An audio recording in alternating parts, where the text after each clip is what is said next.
ঘটনাটি মূলত নাজমুল ভাই উনি সংগ্রহ করেছেন তার আরেকজন কলিগের কাছ থেকে। মূলত এই যে নাজমুল ভাই উনি কুয়েত এবং সৌদি আরবের যে বর্ডার, এই বর্ডারে থাকা যে সমস্ত আইন শৃঙ্খলা রক্ষাকারী বাহিনী তাদের হয়ে বা তাদের প্রতিনিধি হয়ে ক্লিনিং এর কাজ করতেন।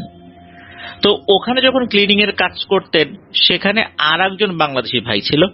সাধারণত ওনাদেরকে নাকি আমেল বলা হয়। তো এরকম একজনের সাথে কথা বলছেন বিভিন্ন বিষয়ে। তাকে জিজ্ঞেস করলেন যে ভাই রাতের বেলা আপনি পাহারা দেন, ভয়টা লাগে না?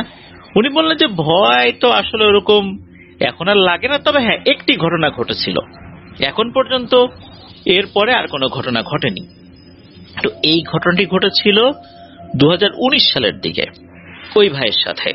তো ওই ভাই বলেন যে উনি যে জায়গাতে দায়িত্ব পালন করেন মূলত এই জায়গাটাকে দেওয়ানিয়া বলে। দেওয়ানিয়া হচ্ছে ওখানকার একটা কালচারে একটা কাজ করা হয়, তা হচ্ছে কোনো বাড়ি বা কোনো স্থাপনা তৈরি করলে একসাথে সবাই যেন নিচে বসে খেতে পারে এরকম একটা জায়গা তৈরি করা হয়।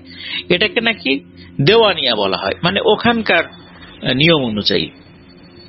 ওখানে দায়িত্বপ্রাপ্ত যে সমস্ত আইন শৃঙ্খলা রক্ষাকারী বাহিনীর সদস্যরা রয়েছেন তারা অনেক সময় একত্রে খাওয়া দাওয়া করেন।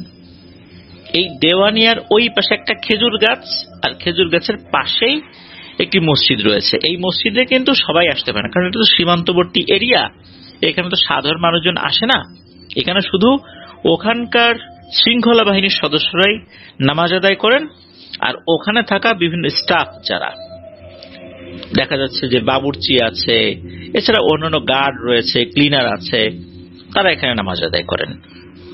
তো এই যে ভাই উনি হয়েছে কি তাহাজ্জুদের নামাজ পড়তে যাবেন, এক রাতে তাহাজ্জুদের নামাজ পড়তে যাবেন। দেখা যাচ্ছে যে ওনাদের মাঝে মাঝে ডিউটির সময়টা এরকম থাকে রাত 2টো পর্যন্ত, এরপরে আবার ডিউটি নেই।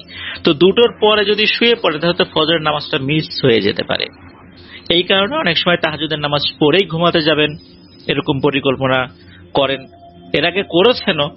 তো এক রাতে উনি রাত 2টোর দিকে ডিউটি শেষ করে উনি ওই কাছাকাছি থাকা যে মসজিদ, মানে তাদের জন্য যেটা ফিক্সড মসজিদ আর কি, ওখানে যাচ্ছেন। তো ওখানে যাবার পর উনি অজু করে ঢুকেছেন মসজিদের ভিতরে। এরপর মসজিদের ভেতরে একটা ছোট্ট চেয়ার ছিল, ওখানে কিন্তু ছোট ছোট চেয়ার থাকে, এক ধরনের চেয়ার আর কি। ওই চেয়ারে একটু বসেছেন মাত্র, যেই না বসেছেন হঠাৎ করে ফিল করেন ওই চেয়ার শুদ্ধ উনাকে মসজিদের বাইরে বালুর উপরে ছুঁড়ে ফেলে দিয়েছে। বালুর উপর পড়ার কারণে ওরকম কোনো ব্যথা উনি পাননি, আল্লাহর রহমতে শরীরের কোথাও কেটে ছিঁড়েও যায়নি। উনি চিন্তা করেন কি ব্যাপার, কে আমাকে ছুঁড়ে মারলো? এমন ভাবে ছুঁড়ে মেরেছে একদম মসজিদের ভেতর থেকে বাইরে গিয়ে পড়েছেন। উনি তো বুঝতেই পারছেন না যে ঘটনাটা কি হলো। যাই হোক, উনি ওই সময় ভয় পেয়ে গেলেন। দ্রুত উনি ওনার যে রুমটা সেখানে চলে আসলেন। উনি ওখানেই তাহাজ্জুদের নামাজ পড়েছেন। ফজর ওয়াক্ত হয়ে গেলে ওখানেই নামাজ আদায় করে ওই রাতে ঘুমিয়ে গেছেন। উনি বুঝতে পারলেন না ঘটনাটা কি হলো, তবে এতটুকু বুঝতে পেরেছিলেন কোন একটা ঝামেলা হয়েছে। এর আরো কয়েকদিন পর, যেদিন ওনার রাতের বেলা ঠিক ওই সময় ডিউটি পড়েছে, বিশেষ করে রাত 2টো পর্যন্ত ডিউটি, দেখা যাচ্ছে যে সন্ধ্যা 6টা থেকে রাত 2টো, অথবা দেখা যাচ্ছে রাত 8টা থেকে রাত 2টো, এক এক সময় এক এক রকম ভাবে পড়ে আর কি। কখনো দিনে পড়ে, কখনো দেখা যাচ্ছে যে সন্ধ্যার দিকে পড়ে। বিশেষ করে সন্ধ্যার দিকে শুরু হয়ে রাত 2টো পর্যন্ত যে ডিউটিটা, ওই ডিউটিতে যখন উনি থাকেন তখনই শুধু ওই মসজিদে তাহাজ্জুদের নামাজ আদায় করার ক্ষেত্রে বেশ একটা এক্সট্রা ফ্যাসিলিটিস পান, কেননা তখন ঘুম থেকে উঠে আসতে হয় না, ডিউটি শেষ করেই ওখানে যেতে পারেন। তো ওরকম আরো এক রাতে উনি যাবেন সেখানে। ওই মসজিদে ঢোকার আগে কিন্তু অজুখানা রয়েছে। উনি দেখলেন ওই অজুখানায় একজন ব্যক্তি অজু করছে। চিন্তা করলেন কি ব্যাপার, এইখানে এই লোক আসলো কোথায়? উনি তো এখানকার কোন শৃঙ্খলা বাহিনীর সদস্য বলে মনে হচ্ছে না, কারণ এখানে যারা আছেন তাদের সবাইকে তো উনি চেনেন।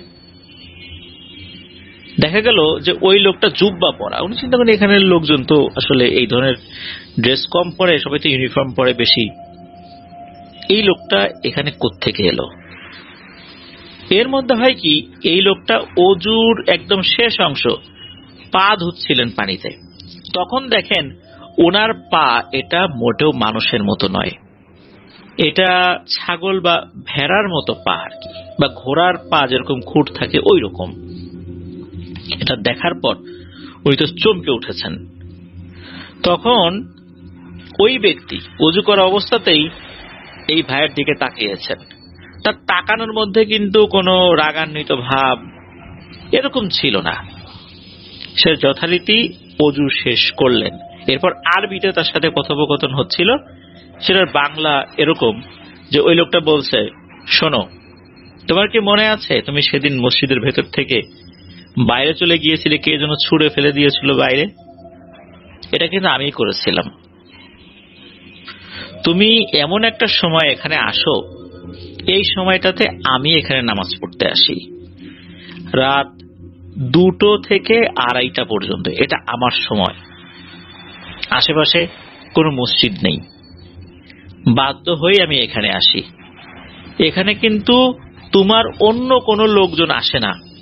তুমি কি খেয়াল করেছো যে এখানে থাকা কোন শৃঙ্খলা বাহিনীর সদস্যরা রাত 2টো থেকে 2:30টার মধ্যে এখানে আসে না? তখন ওই ভাই বলতেছেন যে জি জি আমি খেয়াল করেছি, ওনারা তো কেউ এই সময় আসেন না। কেন আসে না, তোমার কি মনে হয়নি? তখন উনি বলছেন, না আমি তো এরকম প্রশ্ন করিনি। তখন উনি বলছেন যে আমি তাদেরকে নিষেধ করেছি, এই সময়টা আমার, এই জন্য ওরা আসে না। ওরা জানে যে এই সময় আমি এখানে নামাজ পড়তে আসি, তাদের সাথে এই বিষয়ে আমার কথাও হয়েছে, এই জন্য ওরা আসে না। কিন্তু তুমি তো জানো না, তুমি চলে আসো। তুমি যে এই সময় বারবার আসো, এতে করে আমার অসুবিধা হয়। শুধু তাই না, তোমার মতো অন্য যারা আছে তারাও কিন্তু বিষয়টা অনুধাবন করতে পারে, তারাও এই সময় আসে না, কিন্তু তুমি আসো। এখন তুমি একজন নামাজি ব্যক্তি, আমি তো তোমাকে আঘাত করতে পারি না, আল্লাহ নাকশ হবেন, কিন্তু আমার তো একটা নির্দিষ্ট সময় আছে, আমি তো এই সময়ের বাইরেও আসতে পারি না।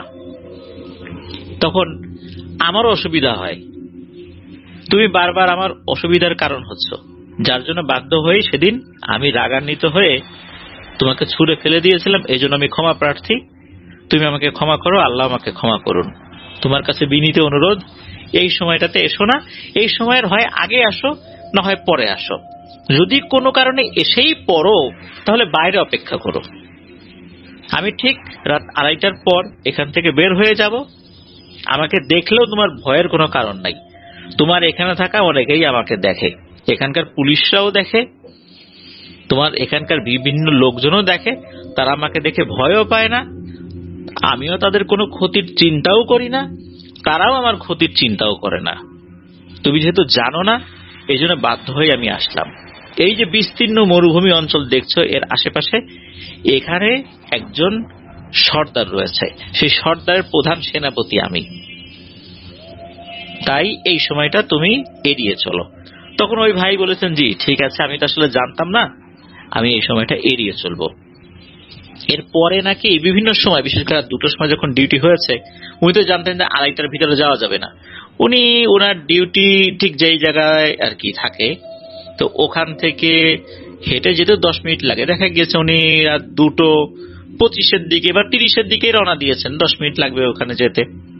অনেক সময় দেখা গিয়েছে 30 যখন বাজে 2:30 যেতে 10 মিনিট হয়েছে, তখন দেখছেন যে ওই মসজিদ থেকে একজন বের হয়ে চলে যাচ্ছে।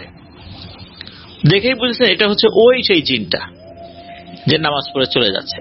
মাঝে মাঝে তার সাথে কিন্তু চোখাচোখি হয়েছে, দূর থেকে সালাম বিনিময়ও হয়েছে। এটা নিয়ে আসলে ওখানকার কেউই ভয় পায় না, শুধু উনি জানতেন না বলেই এরকম একটা বিড়ম্বনার মুখোমুখি হয়েছিলেন। তো ওটাই শুরু, ওটাই শেষ। এরপর উনি ওই মাঝে মাঝে হঠাৎ কয়েকবার দেখেছেন সালাম বিনিময় হয়েছে, এরপরে আবার ওনাকে আর কখনোই দেখেন নাই, কিন্তু জানতেন যে উনি নামাজ পড়তে আসেন, কিন্তু আর ওভাবে দেখা হয়নি।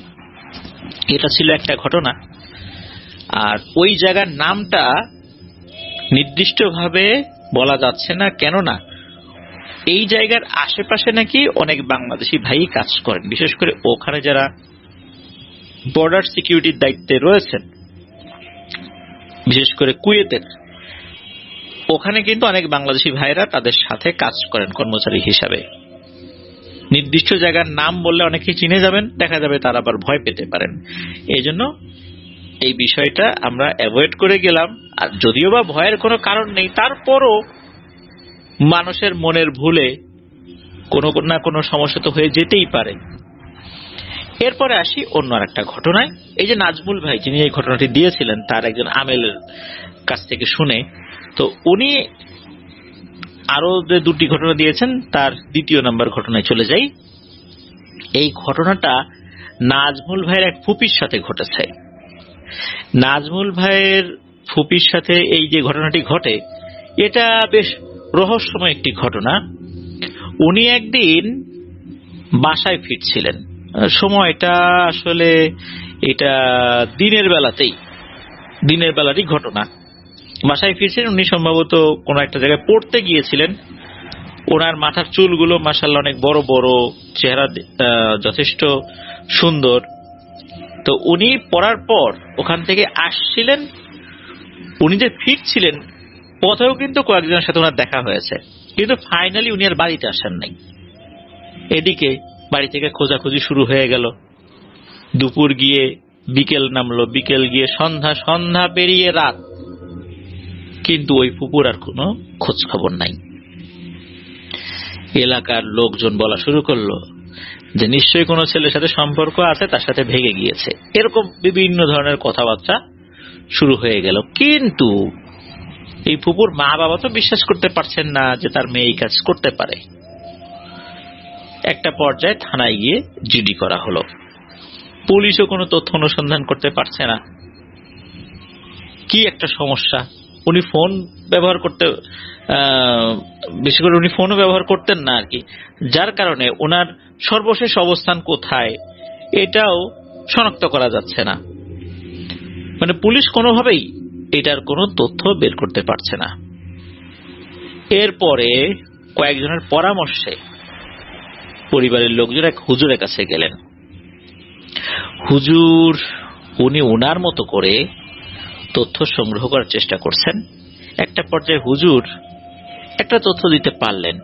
হুজুর বললেন যে দেখুন, আপনার মেয়ে আমাদের এই পৃথিবীতে এখন নেই। তাহলে কোথায় আছে? উনি বলছেন আমাদের পৃথিবীতে নেই, তবে তার যে অবস্থান এটা মরুভূমির কোন একটা জায়গায়, ভিন্ন এক জগতে আছে। সেখানে একটা ভিন্ন জগৎ আছে সেখানে। এটা শুনে তার মা বাবা তো অবাক যে এত কিছু বাদ দিয়ে এই মেয়েটার সাথে কেন হলো? ওর সাথে তো কোনো জিন পরিঘটিত সমস্যা আগে ছিল না, ওর উপর কোনো জিনের আসরও ছিল না, ও তো একদম 8-10 স্বাভাবিক মেয়ের মতোই বড় হচ্ছিল, কেন এরকম হলো? তখন এই হুজুর বলেন যে আমি এখনো কিছু বলতে পারছি না কেন এমনটা হলো, তবে এই বিষয়ে আমি খুব একটা কাজ করতে পারবো বলে মনে হয় না। এদিকে এই ফুপুর মা বাবা ওনারা তো হুজুরের কাছে খুব হাউমাউ করে কান্নাকারি শুরু করেছেন। হুজুর, যেহেতু আপনি তথ্যটা দিতে পেরেছেন, আপনি কোন একটা সমাধানের চেষ্টা করেন, আল্লাহ চাহেন তো সমাধান হবে। এনাদের কান্নাকাটির কারণে হুজুর বললেন আচ্ছা ঠিক আছে, আমি দেখি কি করা যায়, কাজটা বেশ কঠিন হয়ে যাবে। যাই হোক, হুজুর একদিন পর আবার ওনাদেরকে ডেকেছেন, মা বাবাকে। এরপর উনি একটা সুসংবাদ দিলেন এবং হুজুর বললেন যে কি কি ঘটনা। হুজুর বললেন যে সাধারণত মেয়েদেরকে নিয়ে যায় পুরুষ জিনে আর ছেলেদেরকে নিয়ে যায় মহিলা জিনে, কিন্তু এই মেয়েটাকে নিয়ে গেছে মহিলা জিনে। কারণ কি? তখন হুজুর বললেন এই যে যেই মহিলা জিন, এর বয়স আসলে বেশি না, তার আরো দুটো ছোট ছোট ভাই আছে, কিন্তু এর নাকি খুব ইচ্ছা তার আরেকটি বোন হোক, কিন্তু তার মা বাবার আর কোনো সন্তানাদি হয়নি, তার খেলার সাথী নাই, তার অন্য কোনো বোন নাই, আর তাদের গোত্রটা একটু ভিন্ন রকমের। তা হচ্ছে এনারা ইবাদত বন্দিগি নিয়ে বেশি থাকেন, ওনারা অন্য কারোর সাথে বা অন্য কোনো গোত্রের সাথে মারামারি করতে যান না, কোনো মানুষের সংস্পর্শে আসেন না, মানুষের ক্ষতিও করেন না। মানুষ যদি ভুলক্রমে কোনো ক্ষতিও করে থাকেন, তারা আল্লাহর রাস্তায় ক্ষমা করে দেন, মানুষের উপর তারা প্রতিশোধও গ্রহণ করেন না। তাহলে এই গোত্রের একটা মেয়ে জিন, সে কেন মনুষ্য সমাজের একটা মেয়েকে এভাবে তুলে নিয়ে গেল? এটাই হলো কারণ, সে এই মেয়েটাকে নিয়ে গিয়েছে তার বোন বানাবে, তার সাথে খেলবে, এটা তার শখ। আর এটা যে নিয়ে গেছে এখনো তার মা বাবা নাকি জানেই না। সে নিয়ে তাদের ঘরের একটা জায়গায় মেয়েটাকে রেখে দিয়েছে। তার মা বাবা, তার যে দুই ভাই, এরা জানে না। এরা জানলে ওই মেয়ে জিন মানে পরীর অবস্থা আরো খারাপ হয়ে যাবে। এটা আনা যাবে, তবে ভিন্ন পদ্ধতিতে। তার সর্দারের সাথে যোগাযোগ করে তার মা বাবাকে বলে অনায়াসে আনা যাবে, খুব একটা বেশি সমস্যা হবে না ইনশাল্লাহ। তবে কারো কোনো ক্ষতি না করেই এই কাজটা সমাধান করতে হবে। অন্য কোনো উপায়ে গেলে যদি কারো ক্ষতি হয়, তাহলে কিন্তু বিষয়টা অন্যদিকে চলে যেতে পারে। যেহেতু তারা খুব নিরীহ, তারা কারো ঝামেলায় যায় না। এখন কি করা যায়? তখন হুজুর বললেন যে আমি আমার কয়েকজন শক্তিশালী দুর্ধর্ষ যোদ্ধা প্রকৃতির জিনকে ওই গোত্রের সর্দারের কাছে পাঠিয়েছি। সর্দারের সাথে সালাম বিনিময় করার পর যখনই সর্দারের কাছে এই বিষয়টা বলা হয়, সর্দার ক্রোধে ফেটে পড়েন যে আমরা কারো সাথে কোনো ঝামেলায় জড়াই না। আমাদের গোত্রের একটা মেয়ে জিন, সে কিনা মনুষ্য সমাজের একটা নিরীহ মেয়েকে এখানে তুলে নিয়ে আসছে তার একটা শখ পূরণ করার জন্য। এটা তো হতে পারে না। তখনই নাকি সর্দার এই জিনের মা বাবাকে তলব করেন। তার মা বাবা শুনে নাকি আকাশ থেকে বসে যে আমার মেয়ে কাজ করছে, আমার তো বিশ্বাসই হয় না। তখন অন্য জিনেরা বলছে যে আমাদের কাছে খবর আছে, আপনাদের ঘরের ভিতরেই আছে, নিয়ে আসেন। তখন সত্যি ওনারা গিয়ে দেখেন সেই ঘরের মধ্যে একটা মেয়ে, যেমন কিনা মানুষ। এরপর তো তারা নিজেরা এমন ক্রোধান্বিত হয়েছেন তাদের মেয়ের উপরে যে ওখানে ওই মেয়েটাকে পেটানো শুরু করবেন, এমন একটা অবস্থা যে তুই কেন এই কাজটা করলি? আল্লাহ আমাদেরকে আর কোনো সন্তান দেন নাই, কন্যা সন্তান দেন নাই, তাই বলে কি তুই মনুষ্য সমাজের কোন একটা মেয়েকে তুলে নিয়ে আসবি? এটা তো হতে পারে না, আল্লাহ নারাজ হবেন। এদিকে সে তো নাকি এমন কান্নাকাটি জুড়ে দিছে, না একে আমি আমার বোন বানাবো, ওকে আমি দেখে পছন্দ করছি, আমি নিয়ে আসছি ওকে, ওকে আমি ফেরত দিব না। মানে তারও তো বয়স কম, এই বিষয়টার যে ভয়াবহতা এটাও সে উপলব্ধি করতে পারছে না, যে এটা আসলে মনুষ্য সমাজ এবং জিনেদের যে নিয়ম আছে এটার ভারসাম্য নষ্ট করবে, আর তাদের শত শত বছর যে ঐতিহ্য এই গোত্রের এটা নষ্ট করবে। এ তো আসলে বয়স কম, সে তো বুঝতে পারছে না যে আসলে কোন একটা ঝামেলার দিকে যাচ্ছে। এদিকে এই মেয়ের এরকম কান্নাকাটি দেখে ওই যে যারা জিন যারা গিয়েছিল আর কি হুজুরের তরফ থেকে, এদের মেজাজ গরম হয়ে গেছে। একটা পর্যায়ে তারা ক্ষিপ্ত হয়ে বলেছে ওই সর্দারকে, দেখুন এক্ষুনি যদি এই মেয়েটাকে ফেরত না দিয়ে আসে তাহলে কিন্তু আপনাদের গোত্রের বিরুদ্ধে আমরা যুদ্ধ ঘোষণা করব। একথা শোনার পরে সর্দার খুবই মোলায়েম সুরে বলেছেন, দেখুন এখানে যুদ্ধ করার কোনো প্রয়োজন নাই, আর আমরা যোদ্ধা না, আমরা যুদ্ধ পছন্দ করি না, আমরা কারো ঝামেলায় নিজেরাও জড়াই না, আমাদের ঝামেলাও কেউ জড়াকে এটা পছন্দ করি না।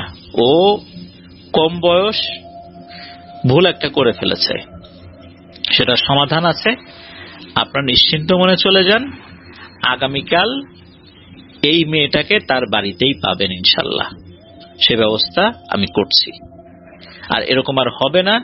আর এই মেয়েটাকেও আমরা বলে দিব ভবিষ্যতেও কেউ যেন এই ধরনের কাজ না করে, আমাদের যেই নিয়ম আছে এই নিয়মের ভারসাম্য যেন বজায় থাকে। তো যেহেতু সর্দার কথা দিয়েছেন, ওয়াদা করেছেন, এবং ওই দুটো জিন আবার সর্দারকে বলেছে যে আপনি কথা দিয়েছেন, আপনি সর্দার, আপনার কথায় আমরা বিশ্বাস করলাম, কিন্তু এই মেয়েটা এখন আমাদের সামনে বলুক যে সে এই কাজটি করবে এবং ভবিষ্যতে এই মানুষের মেয়ের জন্য কোনো ক্ষতি না করে। তখন মা বাবা দেখছে যে রাগ করে আছে, আবার সর্দার খুব রেগে আছে যে এরকম একটা ঘটনা, মানে কয়েকশো বছরের মধ্যে এই ধরনের কোনো ইতিহাস তাদের গোত্রের নেই যে এই মেয়েটা যেটা করছে। তখন নাকি ওই মেয়েটা বাধ্য হয়ে বলে, ঠিক আছে আমি ওকে ফেরত দিয়ে আসবো, আমি নিয়ে আসছি, আমি ভুল করছি, তবে কোন ধরনের তদবির করে এমন কোন কাজ যেন না করা হয় যেন আমি যেন এই মেয়েটার কাছে যেতে না পারি। ওকে ভালো লাগছে, আমাকে অন্তত মাঝে মাঝে ওর কাছে যেন যাওয়ার অনুমতি দেওয়া হয়, ও টের পাবে শুধু, আর কেউ টের পাবে না, আর ওর কোনো ক্ষতিও হবে না। যখন এটা বলা হলো তখন সে এমন কান্না জুড়ে দিছে, মানে ওই মেয়ে জিন আর কি, পরি, বাধ্য হয়ে ওই যেই দুর্ধর্ষ 2-4 জিন গিয়েছিল আর কি, তারা বলে আচ্ছা ঠিক আছে তাই হবে, আমি গিয়ে হুজুরের কাছে বলবো আর ওর মা বাবার কাছেও গিয়ে বলবো। তো এরপর ওনারা চলে আসেন, এই তথ্য হুজুরের কাছে যখন দেন, হুজুর বলেন যে আপনারা চিন্তা করবেন না, আপনার মেয়েকে আপনারা ঘরের মধ্যেই ঘুমন্ত অবস্থায় পাবেন। সত্যি তাই, পরের দিন সন্ধ্যাবেলা দেখা গেল যে ওই ফুপু তার নিজের রুমেই ঘুমাচ্ছে। উনি আসলে বলতেই পারেন না এই কয়েকদিনের মধ্যে আসলে কি হয়েছে, উনি কোথায় গিয়েছেন, কি হয়েছে, কি খেয়েছেন না খেয়েছেন, কিচ্ছু বলতে পারেন না। তবে হ্যাঁ, ওখান থেকে ফেরত আসার পর ফুপু ফিল করতেন যে মাঝে মাঝে উনি কারো উপস্থিতি টের পান, তবে এটা নিয়ে উনি কোনো ধরনের কোনো বড় ধরনের সমস্যায় পড়েননি। তো এই অংশ এই পর্যন্তই। এরপরে আসি পরের একটা ঘটনা। এই ঘটনাটার শিরোনাম হচ্ছে আবু তাহের জিন। নিশ্চয়ই ভাবছেন আবু তাহের নামে কোন একটা জিন রয়েছে। তো চলুন ঘটনার ভিতরে ঢুকি। নাজমুল ভাইয়ের এক চাচার সাথে মূলত এই ঘটনাটা ঘটা। ওনার আপন চাচা না, ওনার বংশের আর কি, তো দাদার ভাইয়ের ছেলে। এই যে ব্যক্তি, উনি ছিলেন খুবই সাহসী, মানে এই যে আবু তাহের চাচা, উনি খুবই সাহসী একজন মানুষ। মানে দুঃসাহসী বলতে যা বোঝায় আর কি, ভয় ডর কি জিনিস এটা উনি মোটেও জানতেন না, মানে এমন টাইপের একটা মানুষ আর কি। তো একটা তাল গাছকে কেন্দ্র করে প্রথম ঘটনাটা সূত্রপাত। ওনাদের এলাকায় কিন্তু অনেক তাল গাছ রয়েছে, তুলা গাছ রয়েছে, বিভিন্ন ধরনের গাছগাছালি রয়েছে আর কি, বিভিন্ন ফলজ গাছ, বনজ গাছ, তারপর ঔষধি গাছ, এগুলো কিন্তু আছে। এই ঘটনাটি 2011 কি 12 সালের দিকে আর কি। তখন চাচার বয়স 22 কি 23 বছর। আর ওনাদের বাড়ির পাশে একটা তাল গাছ রয়েছে, ওই তাল গাছটাকে সবাই ভাগের তাল গাছ বলতো। ভাগেরটা কেন? কারণ ওখানে 15টা ফ্যামিলি, ওই বাড়িতে ওই নাজমুল ভাইদের 15টা ফ্যামিলি, ওই 15টা ফ্যামিলি নাকি ওই তাল গাছে ভাগ রয়েছে। ওখানে ছোট ছোট তাল যখন হয়, তালের ভিতরে শ্বাস যখন নরম থাকে, তখন ওই 15টা ফ্যামিলি সেখান থেকে পারেন।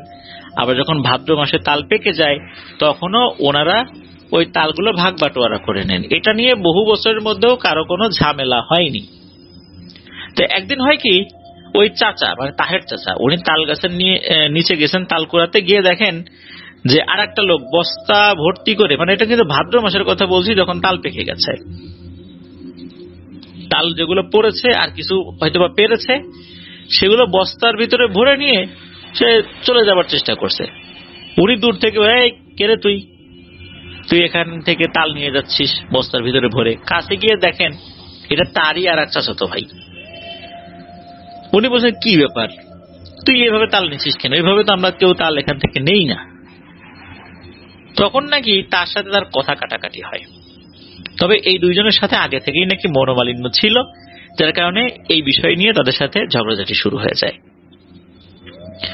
তখন এই তাহের চাচা, উনি ঝগড়াঝাটি ওই পর্যন্ত রেখে, যেহেতু তারই পরিচিত চাচাতো ভাই, ওই পর্যন্ত রেখে আবার চলে আসে। তো এরপরে আর একদিন তার সাথে দেখা। তখন ওই চাচাতো ভাই, উনি আবার কোন একটা কাজ করছিলেন, কোন একটা বস্তা মাথায় তুলবেন বা কোনো ভারী কিছু মাথায় তুলবেন। তখন উনি বলছে, তাহের এই বস্তাটা আমার একটু মাথায় তুলে দিত। তখন তাহের চাচা বলছেন যে পারবো না, নিজেরটা তুই তুলে নে। এই বেটা, তোর শরম লাগে না আমার সাথে কথা বলতে? সেদিন কি আচরণ করলি আমার সাথে? তখন নাকি উনি আবার বলে উঠছেন, আরে এরকম সমস্যা তো হতেই পারে, আমরা নিজের আত্মীয় স্বজন সমবয়সী, এটা তো হইতেই পারে, নে নে তুলে দে। তখন নাকি তাহের চাচা বলছেন, না তুলবো না, নিজেরটা তুই তুলে নে। তখন নাকি ওনার খুব মেজাজ গরম হয়, বিশেষ করে ওই যে আর একজন ব্যক্তি। উনি বলেন, দেখ তোর সাথে কি আমি ভেজাল করতে চাই, এখন একা আমার পকেটে তোলা সম্ভব না, এই জন্য তোকে বললাম, সুন্দর করে বলতেছি, এটা আমার মাথায় তুলে দেন, কিন্তু সমস্যা হবে। তখন তাহের চাচা রেগে যান, গিয়ে বলেন, এই বেটা তুই এবার কি সমস্যা করবি রে, তোর এত বড় সাহস, আবার গায়ে হাত দিয়ে দেখতো। তখন নাকি ওই চাচাতো ভাই বলে, আচ্ছা ঠিক আছে, তবে রে আজকে তোর কপালে দুঃখ আছে, এই বলে চাচাকে মানে এলো পাথারে কিল ঘুষি মারা শুরু করেছে। চাচার যে ফ্যামিলি, এই ফ্যামিলির সবাই কিন্তু প্রায় 6 ফুটের সমান উচ্চতা, সুঠাম দেখি, মানে ওই ফ্যামিলির সবাই এরকম, ছেলে মেয়ে সবাই এরকম উচ্চ লম্বা আর কি। তো চাচা চিন্তা করছেন কি ব্যাপার, ওর কিল ঘুষির মাত্রা এত বেশি কেন, ব্যথা তো মারাত্মক লাগছে।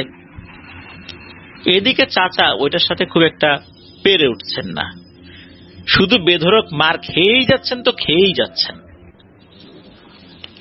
একটা পর্যায়ে উনি অজ্ঞান হয়ে ওখানেই পড়ে থাকেন। এই যে দীর্ঘ সময় অজ্ঞান হয়ে পড়ে আছেন চাচা, কোনো খোঁজ খবর নাই, বাড়ির লোকজন চিন্তা করেছেন যে উনি কোথাও গিয়েছেন কাজে, এই তাল গাছের নিচে উনি পড়ে আছেন। ওটা কিন্তু ওই তাল গাছ, ওই একই তাল গাছের কাছাকাছি। পরের দিন দাদি ফজরের নামাজ পড়ে উঠে তাল কুড়াতে গিয়েছেন, যে যাই গিয়ে দেখেন যে ওইখানে সে অজ্ঞান হয়ে পড়ে আছে। এই যে দীর্ঘ সময় ওখানে উনি অজ্ঞান হয়ে পড়ে আছেন, তখন বুঝতে পারছেন যে আসলে ঘটনাটা কি হয়েছে, এতক্ষণ কেন বাড়িতে সে আসেনি। ওরই তো চিৎকার চেঁচামেচি শুরু করেছেন, লোকজন চলে আসছে, আসার পর ওনাকে ধরাধরি করে বাসায় নিয়ে যাওয়া হয়। যখন তার হুঁশ ফেরে তখন উনি বলেন যে এই ঘটনা, আমার অমুক চাচাতো ভাই আমাকে মেরে এই কাজ করছে, আমি তো মার খেতে খেতে অজ্ঞান হয়ে গেছি। খোঁজ নিয়ে জানা যায় ওই চাচাতো ভাই কয়েকদিন ধরে বাড়িতেই নাই, সে বাইরে গেছে। অবাক কাণ্ড, কে তাকে মারলো? তখন আগে ডাক্তার ডাকা হয়, কিছু ট্রিটমেন্ট করানো হয়, এরপর একজন হুজুর ডাকা হয়। হুজুর বলেন যে ওই যে চাচাতো ভাইয়ের সুরত ধরে সে যে আসছিল, সে মানুষ ছিল না, তবে এখন তাকে হাজির করাটা ঠিক হবে না, কোনো একটা সমস্যা হয়তো বা হয়েছিল যার কারণে সে এভাবে আক্রমণাত্মক হয়েছিল। আবার হাজির করতে গেলে আর এক ঝামেলা হতে পারে, থাক ঝামেলা এখানেই গেছে, এ পর্যন্তই থাক আর কি। মোটামুটি 1 সপ্তাহের মধ্যে আল্লাহর রহমতে উনি সুস্থ হয়ে যান। এখন এই যে ঘটনাটা ঘটলো, এটা নিয়ে কিন্তু ওনার কোনো পরোয়া ছিল না, উনি ওই আগের মতোই বেপরোয়া জীবনযাপন। রাত কয়টা বাজে সেদিকে উনি খেয়াল করতেন না, যে কোনো দিকে উনি মন চাইলেই চলে যেতেন। তো এই ঘটনার বছর খানেক পর আরেকটা ঘটনা ঘটে, যে উনি এক রাস্তা দিয়ে আসছিলেন, তবে উনি মেইন রাস্তা দিয়ে না এসে রাস্তার নিচ দিয়ে অনেক সময় দেখা যাচ্ছে ঘাসওয়ালা কিছু জায়গা থাকে, ওরকম ঘাসওয়ালা জায়গা দিয়ে হেঁটে আসছেন। হাঁটতে হাঁটতে একটা আম গাছ সামনে পড়ে, আম গাছ যখন পার হয়েছেন, হঠাৎ করে পেছন থেকে তপাস করে কেউ একজন ওনার পিঠের উপরে থাপ্পড় দিয়ে বসছে। থাপ্পড় খেয়ে যখনই পিছনে তাকাবেন, তখনই পেছন থেকে আওয়াজ আসে, তুই যদি এখন পিছনে তাকাস তবে ওই দিন আর কি মারছি রে তোরে, এর থেকে 10 গুণ বেশি তোরে মারবো। তুই এত জায়গা থাকতে এই ঘাস দিয়ে হেঁটে যাচ্ছিস কেন? আমার খাবারের উপর কেন তুই পাড়া দিয়েছিস? তোর মরার ভয় নাই? যা সোজা বাসায় যা, আজকে আমার মন ভালো আছে, আমি আজকে চাচ্ছি না তোকে কিছু করতে, এখন এমন কোনো কাজ করবো না যাতে করে আমার মন খারাপ হয়, তা না হইলে কিন্তু দেখতি তোকে কি করতাম, যা। এটা শুনে তাহের চাচা তো খুব ভয় পেয়ে যান। উনি বুঝতে পারেন এখন যদি আমি পিছনে তাকাই আর এটার সাথে কোনো কথা বলি, আজকে আমার কপালে দুঃখ আছে, আর এটার সাথে যে মারামারি করে পারবো না। আসলেই তো রাস্তা ছেড়ে আমি কেন এই রাতের বেলা ঘাসের উপর দিয়ে হাঁটছি, বিষয়টা তো আসলে ঠিক না। এরপর উনি সামান্য একটু এগিয়ে আবার মেইন রাস্তায় উঠে যান। দেখা গেল যে ওই ঘাসের রাস্তা ধরে আবার হাঁটছেন, সামনে আর একটা জিনের খাবারে যদি পা দিয়ে ফেলেন তখন আর এক বিপদ হবে। এই জন্য উনি বাসায় চলে। এরপর সামান্য একটু জ্বর হয়েছিল, অন্য কোনো সমস্যা হয়নি। তার বিয়ের বয়স যেহেতু হয়ে গিয়েছিল, ফ্যামিলি থেকে তাকে বিয়েও দেওয়া হয়। বিয়ের পর আগের মতো রাত বিরেতে ঘুরে না বেড়ালেও সাহস আর একরোখা স্বভাব এটা কিন্তু কোনো পরিবর্তন হয়নি। এখন যে ঘটনাটি বলবো এই ঘটনাটা 2015 কি 16 সালের দিকে হয়েছিল আর কি ওনার সাথে। তো উনি চিন্তা করেছেন যে একটা স্যালো মেশিন কিনবেন। গ্রামে সেচ কাজের জন্য স্যালো মেশিন অনেকে কেনেন আর কি, এটা নিয়ে যে সার্ভিস দেন ইরিগেশনের ক্ষেত্রে বা সেচ কাজের ক্ষেত্রে, উনি এটা কিনবেন। উনি এটা কেনার পিছনে শুধু সেচ কাজে এটা লাগাবেন তা না, মাঝে মাঝে অনেকে পুকুর বা এরকম ডোবা এটা থেকে পানি সেচ দিয়ে অন্য পাশে ফেলে সেখান থেকে মাছ ধরেন। উনি চিন্তা করলেন যে এটা যদি আমি কিনি তাহলে এই পানি সেচ দিয়ে অন্য জায়গায় ফেলবো, তাহলে কিছু টাকাও পাওয়া যাবে। এটা উনি কেনেন, তেমন কোনো সমস্যা হচ্ছিল না। একজন ব্যক্তি, ওই গ্রামেরই একজন চাচা সম্পর্কে হয় আর কি, উনি এসে তাহের চাচাকে বলেন যে তাহের, আমার পুকুরটা একটু সেচে দে না, টাকা পয়সা যার আগে আমি দেবো, আমার নাতিপুতিরা শহর থেকে আসবে, ওদেরকে দেশি মাছ খাওয়াবো, ওরাও একটু মাছ ধরবে দেখবে। তখন এই তাহের চাচা বলছে আপনার তো পুকুর কয়েকটা, কোন পুকুর? তখন বলে দেওয়া হয় মানে এক্সাক্ট কোন পুকুরটা। দিনের বেলা না, সরি, মানে এইটা হয়তো বিকেলের দিকে, মানে সারা রাত ধরে পানি সেচতে হবে। বিকেলের দিকে উনি গিয়ে ওখানে ওই পাম্পটা ঠিক করছেন। ঠিক করে করে মোটামুটি দেখা যাচ্ছে যে স্টার্ট যখন দেবেন তখন সন্ধ্যা লেগে গেছে, প্রায় মাগরিবের আজান দিয়েও দিয়েছে। আজানের পরই উনি মেশিন স্টার্ট করে দেন। স্টার্ট করার পর যখনই উনি কয়েক কদম সামনে আগান মেশিন বন্ধ হয়ে যায়।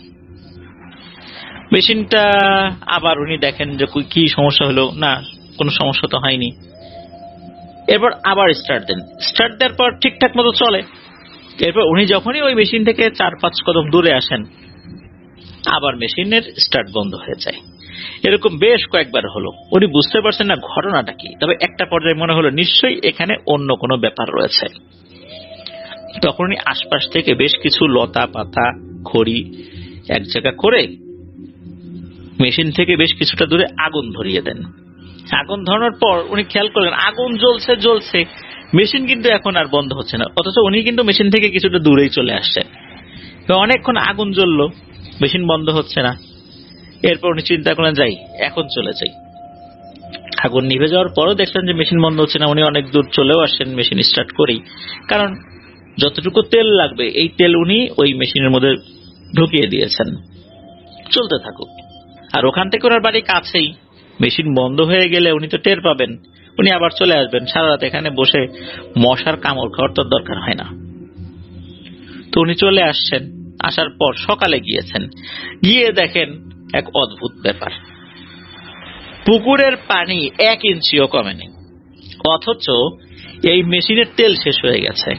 মানে এটা চলতে চলতে তেল শেষ হয়ে মেশিন বন্ধ হয়ে গেছে, কিন্তু পুকুরের পানি 1 ইঞ্চিও কমেনি। ঘটনাটা কি? ওদিকে সকালবেলা ওই চাচার নাতিপুতিরা চলে আসে, তারা রাতের বেলা ঢাকা থেকে রওনা দিয়েছে, সারা রাত জার্নি করে সকালে পৌঁছে গেছে, তারা মাছ ধরবে। এসে দেখে এই অবস্থা, পুকুরের পানি কমে না। এদিকে ওই চাচা বলছে কিরে তাহের, তুই কাজটা কি করলি? তুই মেশিন চালাইলি, কই পানি কমলো না তো। তখন নাকি একজন হুজুর চলে আসেন ওইখানে, মানে উনি নিজে থেকেই আসছেন। এসে বলতেছেন যে কি তাহের মিয়া, কালকে মেশিন চালানোর আগে কোনো সমস্যা হয়েছিল নাকি? তাহের চাচা তো অবাক যে হুজুর জানলেন কিভাবে, নিশ্চয়ই উনি কোনো না কোনো মাধ্যমে জেনেছেন। তখন হুজুর বলেন যে শোনো, মেশিন আবার স্টার্ট দাও, এখন স্টার্ট দাও, পানি ইনশাল্লাহ কমে যাবে। তখন ওইখানে তো ওই মালিকও উপস্থিত, বিশেষ করে পুকুরের মালিক, তারও তো জানার আগ্রহ আছে যে এতক্ষণ মেশিন চললো, পানি কেন কমলো না। তখন হুজুর বলেন যে এখানে পাশে যে তুলা গাছ রয়েছে, এই তুলা গাছে বেশ কিছু জিনেরা থাকে। সন্ধ্যার সময় যে মেশিনটা স্টার্ট দিয়েছে এই শব্দে ওদের অসুবিধা হচ্ছিল, পরবর্তীতে ওরা বারবার বন্ধ করে দিচ্ছিল। এরপর যখন আগুন জ্বালিয়েছে তখন ওরা কিছু করেনি। মেশিনের তেল যখন শেষ হয়ে গেছে এই পর্যন্ত কিছু, কিন্তু তেল শেষ হওয়ার পর ওরা কি করেছে, অন্য আর একটা পুকুরের পানি এনে এখানে ফেলেছে। কারণ এই পুকুরে ওদেরও কিছু ব্যাপার স্যাপার আছে, তবে এখানে কোনো মানুষকে ওরা কোনো ক্ষতি করে না, এই জন্যই মূলত পুকুরের পানি কমেনি। তবে দিনের বেলা এখন যদি চালানো হয় কোনো সমস্যা নেই, পুকুরের পানি কমে যাবে। এরপর মাছ টাছ ধরার পর তখন আর কোনো সমস্যা হবে না। তো সেটাই করা হয়, দিনের বেলা স্টার্ট দেওয়া হলো, এরপর পুকুরের পানি কমতে থাকলো। এরপর ওই চাচার যে নাতিপুতিরা এসেছিল তারা সেখানে মাছ টাছ ধরে। তো এই ঝামেলাটা এখানে শেষ হয়ে যায়, এরপর আর কোনো সমস্যা হয়নি। এরপরে আসি শেষ একটা অংশে, এই যে আবু তাহের জিন, এই আবু তাহের মানে তাহের চাচা, উনি তো মানুষ, তো ওনার নামের সাথে জিন শব্দটা কেন আসলো? প্রথমত এই যে জিনেদের সাথে কিছু কিছু ঘটনা, এখন কোন তাহের? জিন তাহের। গ্রামে তারও তাহের ছিল, যেহেতু ওনার সাথে বেশ কিছু ঘটনা ঘটেছে, গ্রামের মানুষদের মুখে মুখে এই ঘটনাটা চলে আসছিল, এই জন্য তাহের বললে কোন তাহের সহজে বোঝানোর জন্য জিন তাহের, মানে আবু তাহের জিন বা তাহের জিন। এরকম তাহের জিন বললেই কোন তাহের এটা সহজে মানুষ বুঝে যেত। এখন আসেন 2018 সালের শেষের দিকে বা 19 সালের শুরুর দিকে একটি ঘটনা ঘটে। এই যে তাহের চাচা, উনি ওই সময়ে এই স্যালো মেশিনের যে পাইপ থাকে এই পাইপগুলো গোছাচ্ছিলেন, মানে এগুলো একটা জায়গায় উনি লাগিয়েছিলেন পাইপগুলো পানি সেচ দেওয়ার জন্য। কবরস্থানের পাশে কোনো একটা জায়গায় উনি এই মেশিনটা বসিয়েছিলেন। উনি যখন এই মেশিনগুলো তুলে নিয়ে যাবেন, এগুলো তো দেখা যাচ্ছে যে বিশেষ করে পাইপগুলো 4-5টা পাইপ একসাথে যদি বেঁধে নেওয়া হয় ভালো হয়। দেখা গেল উনি যে দড়িগুলো নিয়ে গিয়েছিলেন এই দড়ি ছিঁড়ে গিয়েছে, তারপরে জোড়া দিয়ে যতটুকু করা যায়, কিন্তু দেখা গেল যে আরেকটু বাঁধন দিলে ভালো হয়। কি দেয়া যায়, এখন তো আশেপাশে দড়ি পাবেন কোথায়? তখন উনি দেখতে পান যে একটা কাপড় পরে আছে, সাদা কাপড়। এই কাপড়ের বিভিন্ন জায়গায় ছোপ ছোপ রক্ত লেগে আছে, যেটা শুকিয়ে কালো হয়ে গেছে। উনি কি করেছেন, ওই কাপড়টা ছিঁড়ে ছিঁড়ে লম্বা করেছেন, একটা সাথে একটা গিট দিয়ে দড়ির মতো তৈরি করে ওই পাইপ বেঁধেছেন। এরপর ওই প্লাস্টিকের পাইপ মাথায় করে উনি বাড়িতে নিয়ে আসছেন। বাড়িতে নিয়ে আসার পর এই যে তাহের চাচার মা, উনি বলছেন, কিরে তুই এই পাইপ কি দিয়ে বেঁধেছিস রে? উনি বলেন যে এই যে কবরস্থানের পাশে সাদা কাপড় পেলাম, মনে হয় কাফনের কাপড়, দড়ি পাচ্ছিলাম না, এটা দিয়ে দড়ি বানিয়ে নিয়ে আসছি। এই কথা শোনার পরই ওনার মা ওই যে চুলার পাশে খড়ি থাকে, খড়ি একটা নিয়ে বেধড়ক মায়ের শুরু করছে, যাই বেটা তুই কাজ আর খুঁজে পাইলি না, তাই বলে তুই কাফনের কাপড় দিয়ে দড়ি বানিয়ে তুই এই জিনিস আবার বাড়িতে নিয়ে আসছিস। উনি বলছে তাহলে অন্যায় কি হয়েছে, এর তো কোনো সমস্যা না। এদিকে ওনার বাবা চলে আসছে, ওনার বাবা এসে শোনে এই অবস্থা। উনি আর কি থামাবেন, উনিও রাগ সামলাতে না পেরে আর একটা লাঠি নিয়ে তাহের চাচাকে পিটানো শুরু করছেন। এর মধ্যে ঘটে আর একটা ঘটনা, সেটা হলো আর একজন ব্যক্তি, প্রতিবেশী, উনি চলে আসছেন। উনি কার কাছ থেকে খবর পেয়েছেন যে ওনার 1 মাসের বাচ্চা মারা গিয়েছে। উনি এবার কবরস্থানে গিয়েছেন, গিয়ে দেখেন ওনার 1 মাসের বাচ্চা মারা গিয়েছে, তার কবরটা খোঁড়া, মানে শেয়ালে কবরটা খুঁড়ে, যেহেতু বাচ্চা মানুষের কবর তো আসলে গভীরতা কম থাকে, শেয়াল অনায়াসে খুঁড়ে এই লাশ ছিন্ন ভিন্ন করে খেয়ে ফেলেছে, নিয়ে গেছে। এই কাফনের কাপড়টা পড়েছিল, দেখা যায় কাফনের কাপড় একটু অংশ ওখানে পড়ে থাকা, তারপর যে পাইপ বেঁধেছে ওই পাইপের ভেতর থেকে কিছু কাদা পানি বেরিয়েছে, ওখানে পড়ে আছে। ওই লোক বুঝতে পারছেন এই কাফনের কাপড়টা কে নিয়ে গেছে, এটা ছিঁড়ে সে নিয়ে গেছে। উনি চলে আসছেন ওইখানে। উনি এসে দেখেন সত্যি তার এই শিশু বাচ্চার কাফনের কাপড় এই পাইপের সাথে বাঁধা, সেখানে পড়ে আছে, রক্তের দাগও লেগে আছে। উনি আর একটা খড়ি নিয়ে এই তাহের চাচাকে পিটানো শুরু করছেন, মানে 3 দিক থেকে মাইর। কেন এই কাজটা করলো। এদিকে তাহের চাচা বুঝতে পারতেছে না যে ঘটনাটা কি, তিনজন মিলে মারে, মা বাবাও মারে আর এই লোকও মারে, আমি অপরাধটা কি করলাম। যাই হোক, গ্রামের কয়েকজন এসে থামায়, মার খেয়ে তো ওনার অবস্থা বেগতিক হয়ে গেছে। এদিকে ওনার বউ গালিগালাজ শুরু করছে, এটা তুমি কি করছো, এটা কোনো মানুষের কাজ হয়েছে। আসলে উনি এই বিষয়ের গুরুত্ব বুঝতে পারেন নাই। একটা পর্যায়ে মায়ের থামে।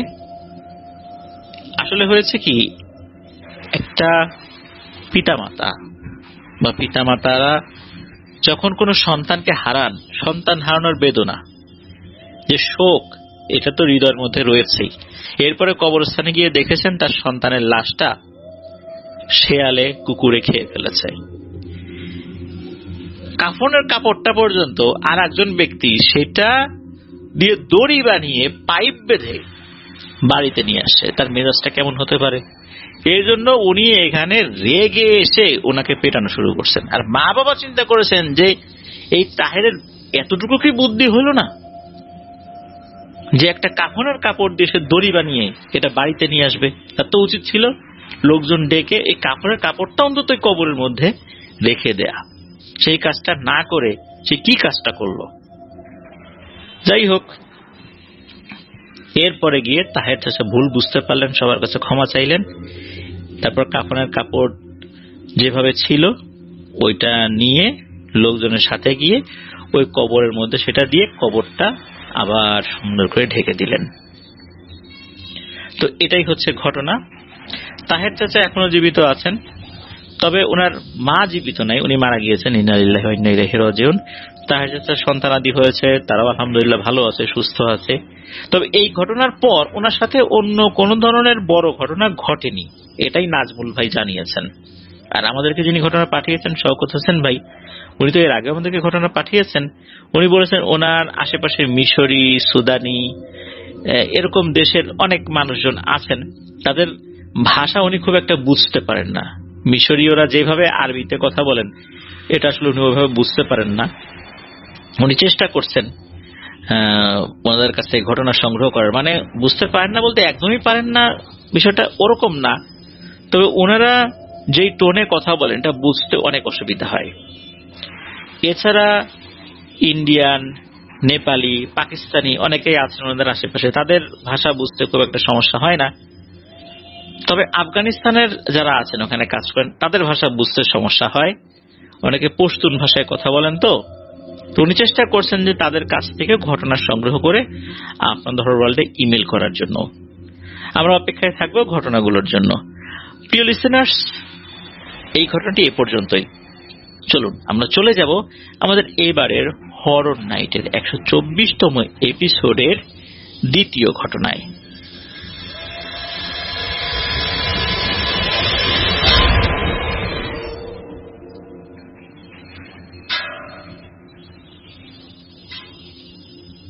আবারও স্বাগতম জানাচ্ছি প্রিয় লিসেনার্স আমাদের এবারের হরর নাইটের 124তম এপিসোডের দ্বিতীয় ঘটনায়।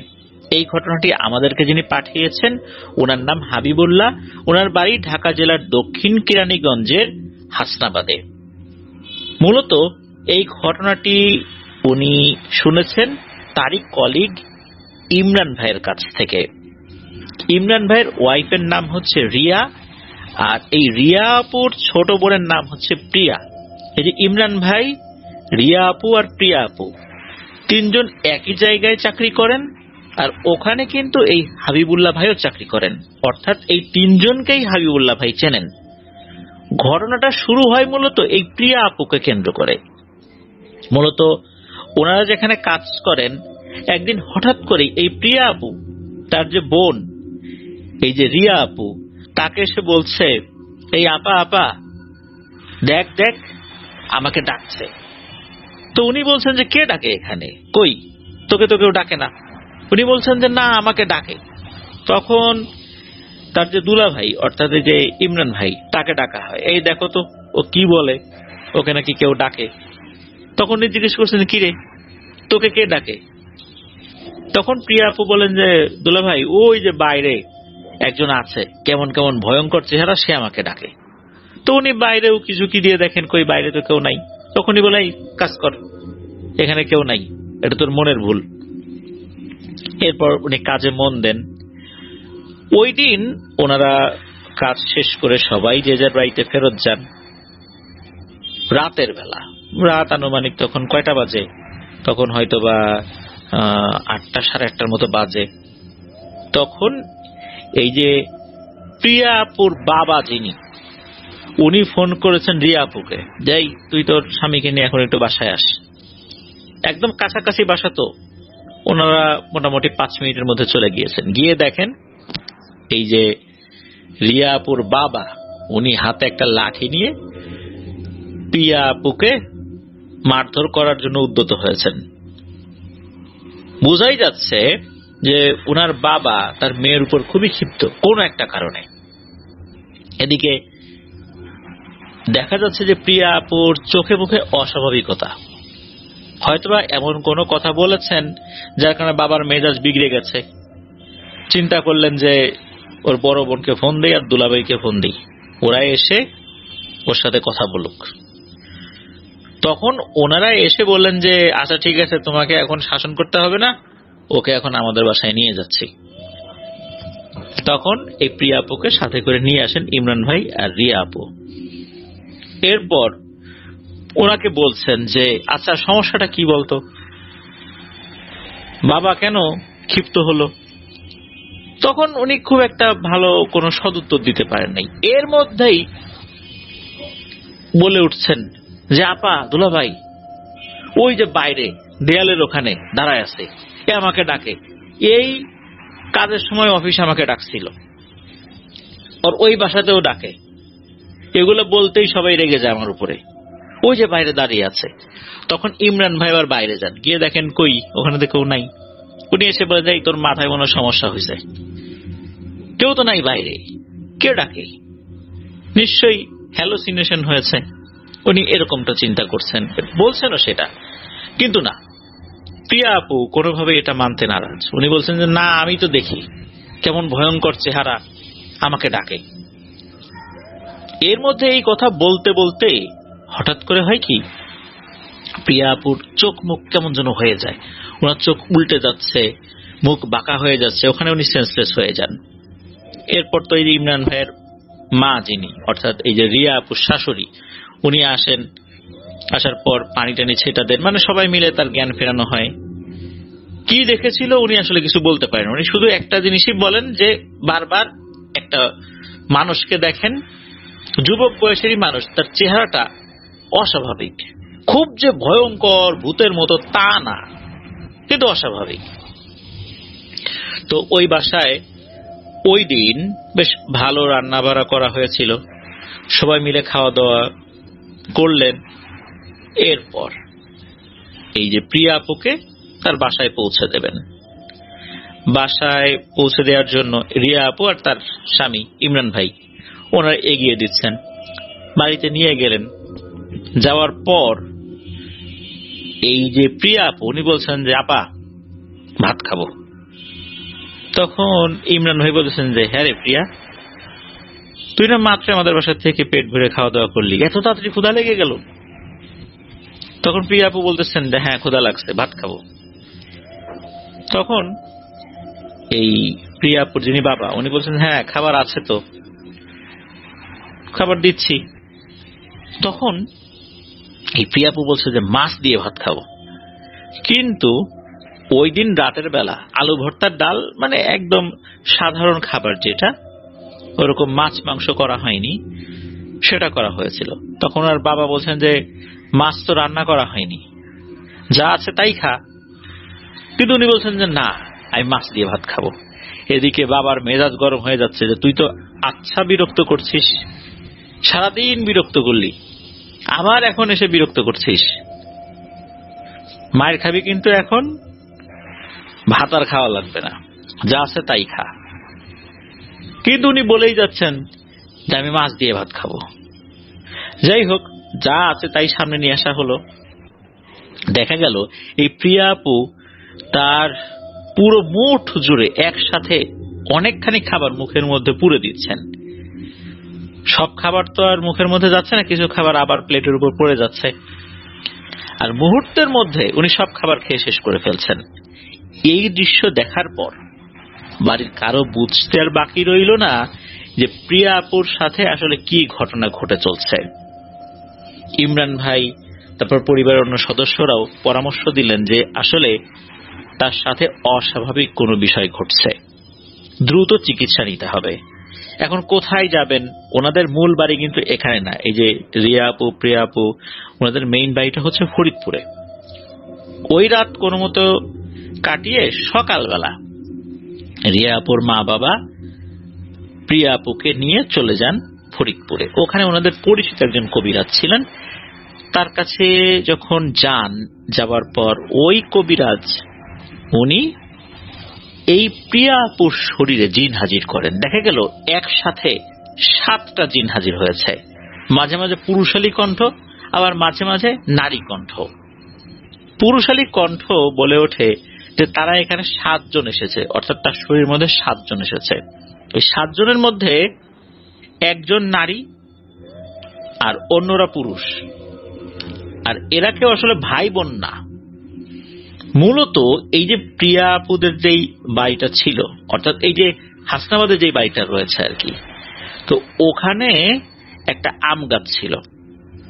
মূলত এই বাড়িটা তাদের নিজেদের না, এটা ভাড়া বাড়ি আর কি, ভাড়া বাসা। তো ওই আম গাছটা কেটে ফেলার পর মূলত ওই আম গাছে থাকা 7টা জিন এলোমেলো ঘুরে বেড়াচ্ছিল আশপাশ দিয়ে। একদিন রাতের বেলা উনি কি মনে করে ছাদে উঠেছেন, এরপরই মূলত এই 7টা জিন ওনার পিছু নিয়েছে। তবে এরা জানায় যে এই প্রিয়া আপুকে মাত্র একটা জিনে বিরক্ত করে, আর 6টা জিন বিরক্ত করে না। এমনি সাথে আছে, ভয়ও দেখায় না, কোনো সমস্যাও করে না, করে একটা জিন। তার নাম হচ্ছে কালা জিন। তার নামই কালা, সে হিন্দু ধর্মাবলম্বী। তবে এই কালা জিনটা মূলত প্রিয়া আপুর পিছনে পড়ে গেছে তাকে মেরে ফেলার জন্য। আর এই 6টা জিনের মধ্যে আর একটা জিন আছে, মুসলিম জিন। সে প্রিয়া আপুকে মারতে দেয় না, কিন্তু সে তার উপস্থিতি জানান দেয় না। মূলত ওই মুসলিম জিনটার কারণে এই জিনটা সে তেমন কোনো ক্ষতি করতে পারছে না, তবে খুব বেশি দিন সে আর পেরে উঠবে না।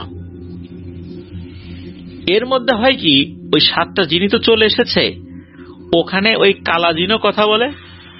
মুসলিম জিনটা, কালা জিন কিন্তু হিন্দু জিন, আর মুসলিম যে জিনটা সেও কথা বলছে। মুসলিম জিন বলছে যে আমি প্রিয়াকে বিয়ে করব, আর কালা জিন বলছে যে আমি এই মেয়েটাকে মেরে ফেলবো। এই নিয়ে দেখা যাচ্ছে যে এরা ঝগড়াঝাটি শুরু করছে, মানে এমন হই হট্টগোল শুরু করছে, কথা কিন্তু একজনের মুখ দিয়ে বের হচ্ছে। মাঝে মাঝে এমন অবস্থা যে 2টো কণ্ঠ একই সাথে হচ্ছে, একই সাথে মধ্যে বিপরীত ধর্মী কথা। তো এই যে যেই ঝামেলাটা শুরু হলো, একটা পর্যায়ে এমন একটা রুমের মধ্যে হইচই লেগে গেল, কেউ কথা বলছে না, এরা কথা বলছে। তখন কবিরাজ গেলেন ভীষণ রেগে। তখন বলে, এই চুপ থাক, তোদের সব কটাকে দেখে নিচ্ছি, দাঁড়া, তোরও বিয়ে করতে হবে না, আর তোকে বিয়ে করতে হবে কেন? তুই জিন, তুই একে বিয়ে করবি কেন? আর তুই কেন একে মারতে যাবি? দাঁড়া, তোদেরকে শায়েস্তা করতেছি।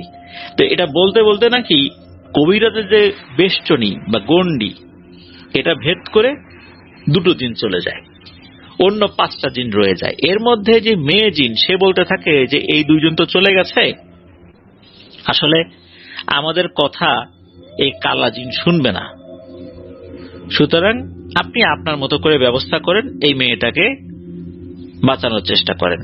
তখন কবিরাজ উনি ওনার মতো করে বিভিন্ন ধরনের তদবির করেন এই প্রিয়া আপুর উপরে। আর উনি বলে দেন যে আপনারা এখন যেই বাড়িটা আছেন হাসনাবাদে, এই বাড়িটা বা বাসাটা ছেড়ে দেন, অন্য আর একটা জায়গায় চলে যান, আর আস্তে আস্তে এই মেয়েটার ট্রিটমেন্ট করতে হবে। তো এই ঘটনাটা কিন্তু 2025 সালের ডিসেম্বর মাসের 27 কি 28 তারিখে শুরু হয়েছিল। আল্লাহর রহমতে জানুয়ারির প্রথম সপ্তাহের মধ্যে, অর্থাৎ 2026 সালের জানুয়ারির প্রথম সপ্তাহের মধ্যে শেষ হয়ে যায়। তার মানে শুরুটা হচ্ছে 2025 সালের 27 কি 28 ডিসেম্বর, আর শেষ হয়ে যায় 2026 সালের জানুয়ারি মাসের প্রথম সপ্তাহের মধ্যে। তো প্রিয়া আপু আলহামদুলিল্লাহ ভালো আছেন, এখন কোনো সমস্যা হচ্ছে না। প্রিয় লিসেনার্স, এই ঘটনাটা শেয়ার করার পিছনে একটা কারণ হলো, রাতের বেলা আমরা কিন্তু অনেকেই নিজেরা তো ছাদে উঠি, বাচ্চা কাচ্চা সহ ছাদে উঠে যাই, এটা কিন্তু উচিত নয়। যদি একান্তই যেতে হয় অবশ্যই দোয়া দুরূদ পড়ে যেতে হবে। কি ধরনের দোয়া? সাধারণত এই ধরনের সমস্যাগুলো থেকে বাঁচার জন্য আমরা প্রথমে যে কাজটি করব তা হচ্ছে ঘর থেকে বের হওয়ার সময় আমরা প্রথমে ইস্তেগফার পড়ব, এরপর ইয়া হাফিজু এটা 11 বার পড়ব, এরপর বিসমিল্লাহি তাওয়াক্কালতু আলাল্লাহ বলে ঘর থেকে বের হব।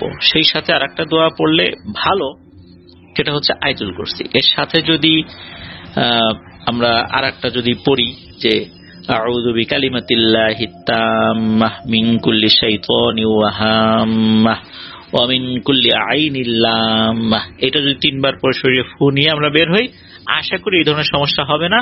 তবে রাত বিরেতে চুল খোলা রেখে বাচ্চা কাচ্চা নিয়ে, মহিলা মানুষ নিয়ে এই ধরনের অন্ধকারাচ্ছন্ন জায়গায় না যাওয়াটাই ভালো। কেননা জিনেরা খুব সহজেই নারী এবং শিশুদেরকে দ্রুত অ্যাটাক করে বসতে পারে। এই জন্য আমরা সতর্ক থাকবো ইনশাল্লাহ। ধন্যবাদ জানাচ্ছি হাবিবুল্লাহ ভাইকে আপনার পাঠানো ঘটনার জন্য, কারণ এই ঘটনাটি হাবিবুল্লাহ ভাইয়ের আমাদের আপনাদের হরওয়ার্ল্ডে পাঠানো প্রথম ঘটনা ছিল। আশা করি আপনার কাছ থেকে আরো অনেক ঘটনা ইনশাল্লাহ এইভাবেই আমরা পেতে থাকবো। চলুন প্রিয় লিসেনার্স, আমরা চলে যাব আমাদের এবারের হরর নাইটের 124তম এপিসোডের তৃতীয় এবং শেষ ঘটনায়।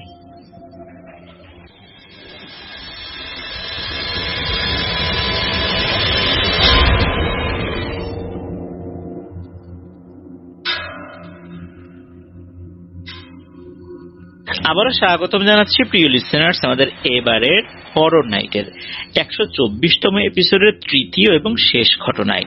এই ঘটনাটি আমাদেরকে পাঠিয়েছেন একজন আপু, ওনার নাম রুবিনা ইসলাম। ওনার বাড়ি যশোর জেলার শার্শা উপজেলার উলাশী ইউনিয়নের একটি গ্রামে। ওনার বিয়ে হয়েছে একই উপজেলার অন্য একটি গ্রামে। উনি আমাদের ঘটনাগুলোর সাথে কিভাবে পরিচিত হয়েছেন সেটিও জানিয়েছেন। উনি কিন্তু এমন একটি ফোন ব্যবহার করেন, সেটি স্মার্টফোন না হলেও মেমোরি কার্ড সেটাতে রয়েছে। ওনার হাজবেন্ড, উনি আমাদের চ্যানেলের একজন রেগুলার লিসেনার। উনি কি করেন, ওনার ওয়াইফের ফোনের মেমোরি কার্ডে আমাদের ঘটনাগুলো ডাউনলোড করে সেটা লোড করে দেন। আর এই আপু, উনি রান্না সহ বিভিন্ন কাজের সময় ঘটনাগুলো শুনতে থাকেন।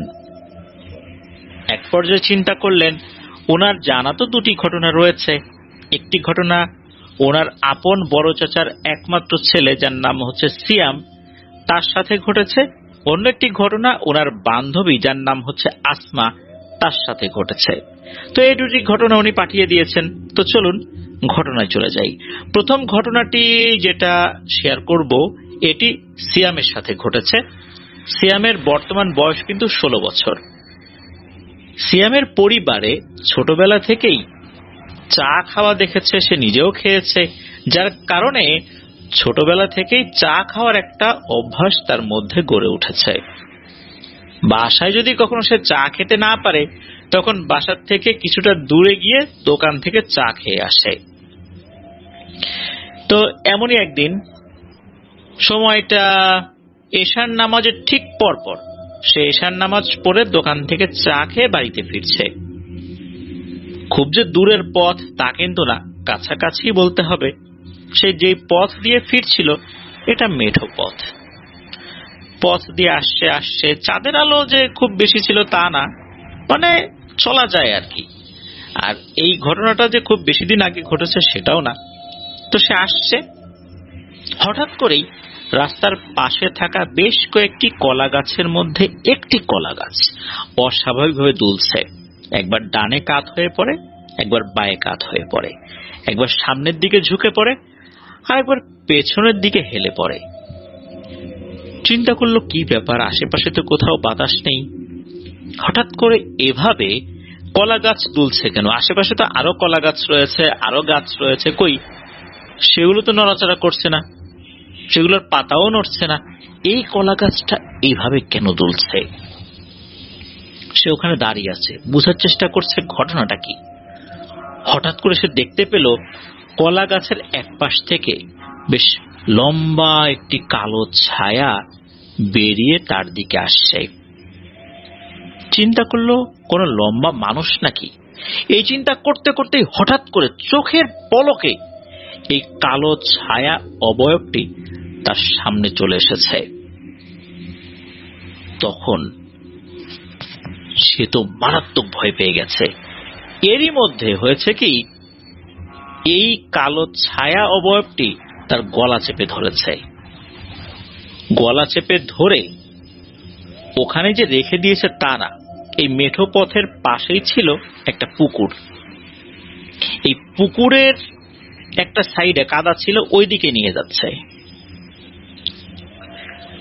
সিয়ামের কাছে মনে হলো এটাই তার জীবনের শেষ দিন, আর বাঁচার কোনো আশা নেই।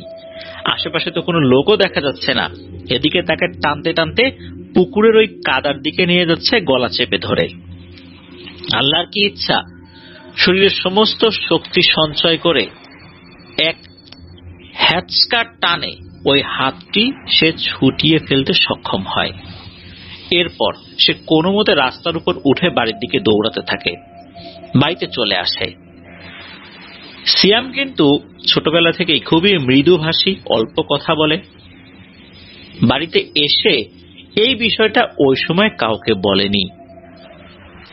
এখন হয় কি যে এই যে ঘটনাটা ঘটলো, তার ভেতরে তো একটা ভয়ের ছাপ স্পষ্ট দেখা যাচ্ছিল। জিজ্ঞেস করেছে কি হয়েছে কি হয়েছে। এর পরে গিয়ে সে এই বিষয়টা নিয়ে কথা বলে। যেহেতু এরকম একটা ঘটনা ঘটে গেছে, তাই তাকে ঝাড়ফুঁকের ব্যবস্থা করানো হয়। এটা নিয়ে যে আরো বেশি সমস্যা হয়েছিল তা না, তবে যার কাছে ঝাড়ফুঁক করানোর জন্য নিয়ে যাওয়া হয়েছিল, উনি যদিও বা ওই জিনটাকে হাজির করেননি, উনি অনুমান করে বলেছেন যে হয়তোবা ওই জিনটা ওই সময় রাস্তা পার হচ্ছিল। এমন সময় সিয়াম যেহেতু একা একা যাচ্ছিল, কোনো সারা শব্দ করা ছাড়াই হঠাৎ করেই তার রাস্তায় পড়ে যায়। এই জন্যই সে বিরক্ত হয়ে তাকে আক্রমণ করেছে। আশা করি আর কিছু হবে না। আসলে আর কোনো সমস্যা হয়নিও পরে। এরপরে আসি এই রুবিনা আপুর বান্ধবী আসমা আপুর সাথে কি ঘটনা ঘটেছে। ঘটনাটা সূত্রপাত হয় 2014 সালে। ওই সময়ে এই ডিশ লাইনে যে চ্যানেলগুলো আসে, ইন্ডিয়ান চ্যানেল, এর মধ্যে একটি চ্যানেলে কিরণমালা হতো। ওই কিরণমালা দেখার জন্য অনেক মেয়েরা বা অনেক মহিলা যারা আছেন, যাদের বয়স একটু বেশি, এমনকি অল্প বয়স্ক মেয়েরাও কিন্তু ওই কিরণমালা দেখার জন্য খুব মুখিয়ে থাকতো আর কি। সেখানে থাকা বিভিন্ন ড্রেসগুলো কিন্তু অনেকে পড়তো। বাজারে কিরণমালা ড্রেসও বিক্রি হতো। তো ওই কিরণমালা সিরিয়ালটা যখন চলে আর কি, তো ওই সময় এই রুবিনা আপুর ওনার আর একজন বোন, তার নাম হচ্ছে মারিয়া, চাচাতো বোন আর কি। তো মারিয়া এসে বলে যে এই জানিস আসমান নাকি জিনে ধরেছে। তুমি তো চমকে উঠছে, আরে বলিস কি, আসমান জিনে ধরেছে মানে? বলে হ্যাঁ, চল তো তাড়াতাড়ি। আসমা আপুদের যে বাড়িটা, এই বাড়িটা কিন্তু এই রুবিনা আপুদের বাসা থেকে কাছাকাছি, মাঝখানে কয়েকটা পুকুর রয়েছে। আর আসমা আপুদের বাড়ি যেটা, ওই বাড়ির পাশে একটা গাব গাছ রয়েছে, এর পাশে একটা পুকুর রয়েছে। মানে ওখানে বেশ কয়েকটা বাড়ি আর কয়েকটা পুকুর, একটা পুকুর না।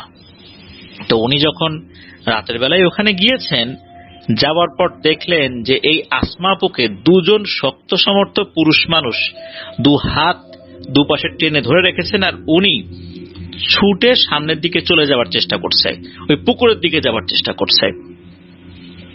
এর ভিতরে হয় কি, স্থানীয় একজন হুজুর আসে।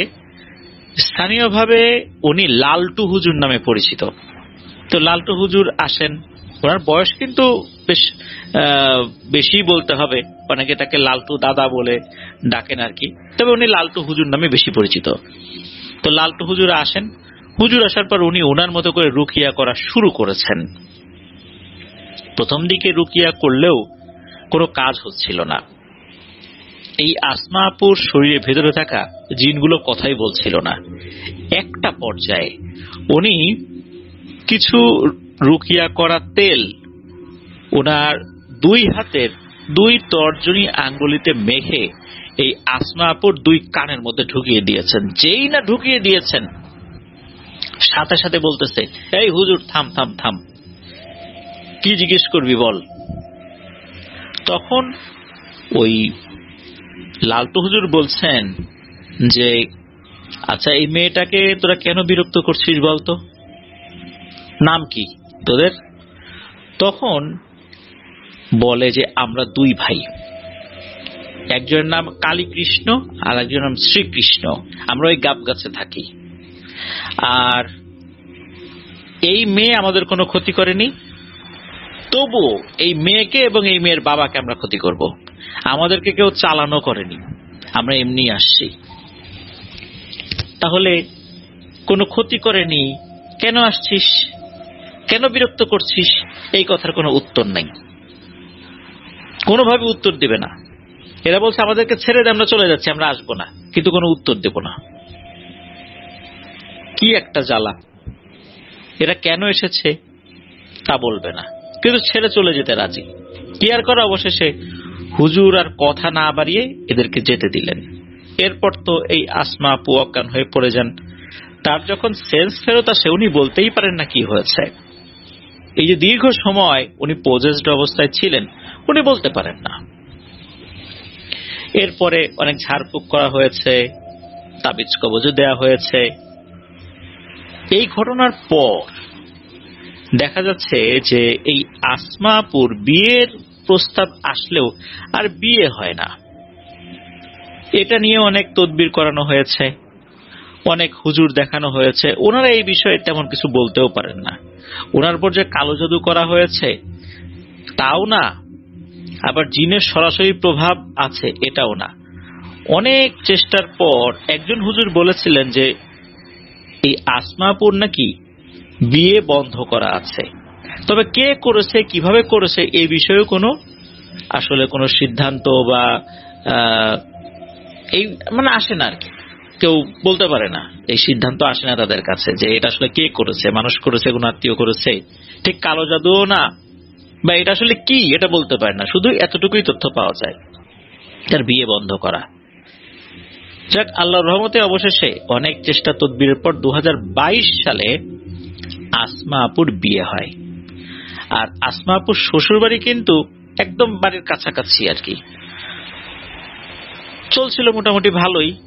বিয়ের কিছুদিন পর হঠাৎ করে এই যে রুবিনা আপু, ওনার কাছে একটা ফোন আসে। ওনারই পরিচিত একজন ফোন করে বলে, এই শুনছিস নাকি আসমাকে তো আবারও জিনে ধরেছে।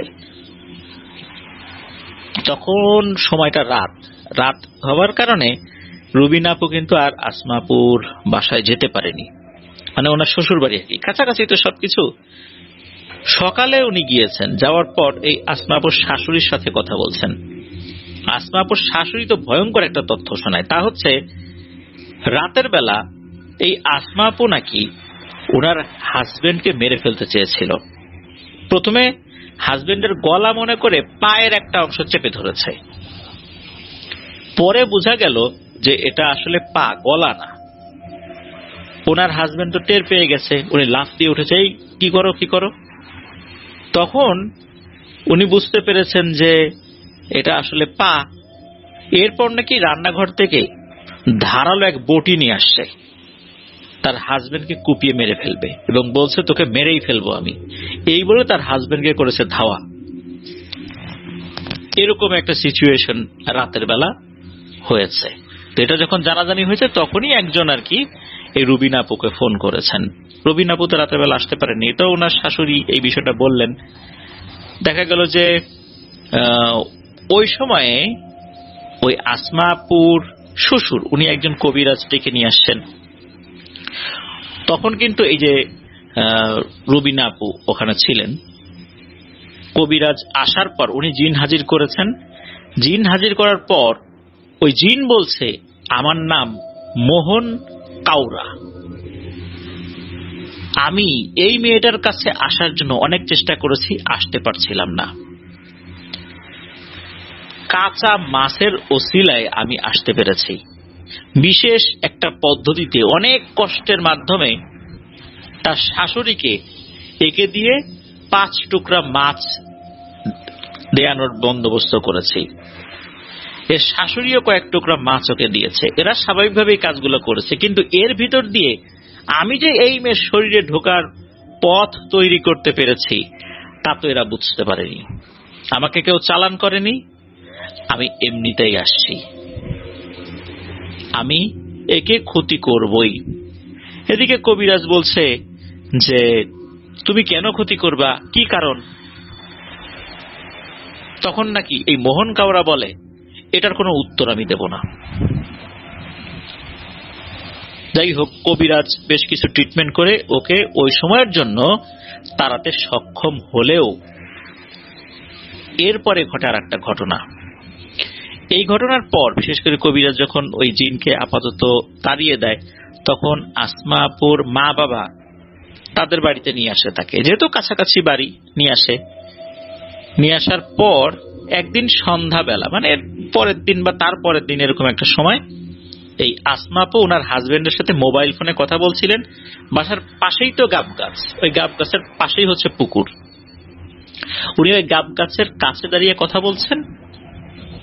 হঠাৎ করে উনি দেখতে পান পুকুরের ওই সাইড থেকে একটা কালো ধোঁয়ার মতো, যেটা দেখতে অনেকটা মানুষের অবয়বের মতো, এটা ওনার দিকে এগিয়ে আসছে।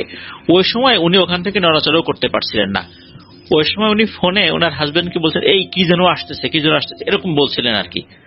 হঠাৎ করে ওই জিনিসটা দ্রুত তার কাছে এসে গলা চেপে ধরে। ওই সময় ফোনের ওপাশে কিন্তু ওনার হাজবেন্ড রয়েছেন, আর উনি ওই গলায় চাপ লাগার কারণে কথা বলতে পারছে না, গড় গড় গড় গড় শব্দ করছে, অন্য রকমের শব্দ করছে। ওনার হাজবেন্ড বলছে, তোমার কি হয়েছে, কি হয়েছে? এদিকে উনি তো কথা বলতে পারতেছেন না। তো এর মধ্যে কি হয় যে উনি চিন্তা করছেন যে আর হয়তোবা উনি আর বাঁচবেন না, এরকম চিন্তা করছেন, কারণ ওখান থেকে উনি সরেও আসতে পারছেন না। এমত অবস্থায় ওনার মা এটা দেখে ফেলেছেন যে ওনার সাথে কিছু একটা হচ্ছে, আর ওখানে মনে হচ্ছে কালো ছায়ার মতো কিছু একটা আছে। উনি যখন এগিয়ে আসেন তখন ওই কালো ছায়াটা অদৃশ্য হয়ে যায়, ওখানে আসমা আপু সেন্সলেস হয়ে পড়ে যান। এরপর আবার রুবিনা আপু জানতে পারেন যে এরকম একটা ঘটনা ঘটেছে। রুবিনা আপু আসমা আপুর কাছে গিয়ে দেখেন তার গলায় একটা দাগ হয়েছে, একটা না মানে কয়েকটা নখের ছাপ পড়ে গেছে। এরপর উনি জিজ্ঞেস করলেন যে ঘটনাটা কি। এরপর এই আসমা আপু রুবিনা আপুর কাছে এই ঘটনাগুলো খুলে বলেন। এই ঘটনার সবচাইতে রহস্যজনক ব্যাপার হচ্ছে এই হিন্দু জিনগুলো আসমা আপুকে কেন আক্রমণ করছে, কি কারণ? কেউ চালান করেনি, উনি কোনো ক্ষতি করেনি, কেন তার কাছে বারবার এসে তার জীবনটাকে এরকম বিপর্যস্ত করে ফেলছে, এই বিষয়ে আজ পর্যন্ত কোনো তথ্য পাওয়া যায়নি। বেশ অদ্ভুত একটি ঘটনা। ধন্যবাদ জানাচ্ছি রুবিনা ইসলাম আপুকে আপনার পাঠানো ঘটনার জন্য। আশা করি আপনার কাছ থেকে আরো অনেক ঘটনা পাবো। বিশেষ করে এই আসমা আপুর সাথে এই ঘটনার মূল কারণটা কি, এটা যদি জানতে পারেন তাহলে আবার কোনো একটা ইমেইলে আমাদেরকে জানালে আমরাও এই ঘটনার পরবর্তী অংশ হিসাবে লিসেনারদেরকে জানাতে পারবো।